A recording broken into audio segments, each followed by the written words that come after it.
classmates. I've enjoyed this class, and we're finally in the last week of it. Well, this week we're supposed to discuss the problem of human scale in a democratic republic. And in the videos and readings, we got several examples of this, and I encountered several examples in the research I was doing for my project for this class. Now, Dr. Livingston outlines several examples of human scale and how the different political philosophers have dealt with this. I give more credence to some of these political philosophers than others. So, for example, with Aristotle, and um, I've never been a huge fan of Aristotle to begin with, but with Aristotle, I would say the problem with his ideal um, size for a republic was just the nature of Greece itself. For one, the way you had this large scale participation of free male citizens within the Greek city states was the fact that, at least with Athens, but also with other ones such as Sparta and other Greek city states, the reason this group, relatively small group of men, had a chance to participate in the first place was due to the fact that they had slaves doing a lot of the work for them. And for me, it's kind of difficult to consider these early examples ideal republics when you can point to a significant part of the population that was not allowed to participate in the governing of the polis or the city state or whatever political unit. So for me, I don't look at Aristotle and think that that's an example we should aspire to. Now, as far as some of the later examples, such as Althusius and David Hume and Hobbes, all of them raise excellent points on this idea. And reading through all of them, I get the points that Althusius and Hume are making, but in a way, I'm kind of leaning towards Hobbes.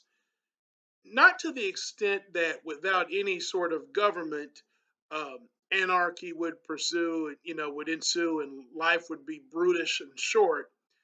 But just the idea that I believe it's the natural tendency of people to organize. We are social creatures. And even if we do not have a government, we see this in disaster situations or in places where unfortunately central authority has fallen apart. People will organize themselves into some sort of unit in order to accomplish the basic tasks we need to keep ourselves alive, fed, clothed, and sheltered. So I think that some sort of organization, you can call it government, a council of elders, or whatever, is just a natural state of humans. It's just what we do being social creatures. Now, the question is, how large can this get? Now, there's a couple of points with this that I think are important.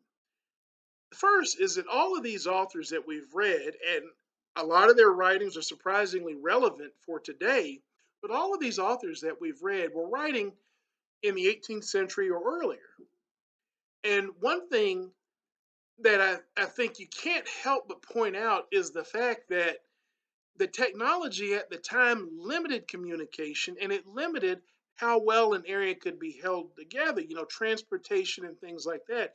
It used to take a much longer time to travel from, say, the southern colonies or new states up to the northern ones, up to New England.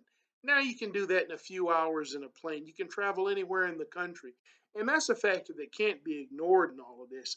I think technology allows um, republics to expand in a way that all of these authors, Hobbes, Hume's, Althusius, and Aristotle especially, just could not anticipate. And also, there's the idea of participation. Now, I live in the state of Georgia, which, fun fact here, second to Texas, Georgia has more counties than any other state. And that was because the creators of the counties in Georgia wanted every citizen to be within a buggy ride of a county seat. But attending local political meetings, one thing I noticed is that even though our counties are relatively small, they're very sparsely attended.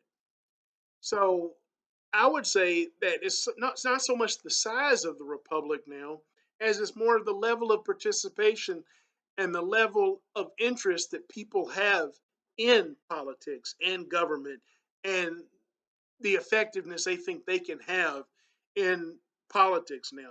And here again, I think this is the negative side of technology and the age that we're in that we have too many distractions and people don't feel as vested in the political system as they used to. That it's easier to complain about something online than to actually go to meetings and participate because we're all allowed to do that now. And I think America has proven that you can have a democratic republic on a massive scale. We've had it for 200 years, but I don't remember which founders given credit was saying this, but to paraphrase them, it's basically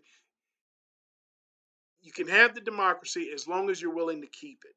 And that's our main challenge now is are we willing to participate and make the sacrifices necessary to keep this democracy to maintain our republic? And that's the key, the level of participation of the individual citizens.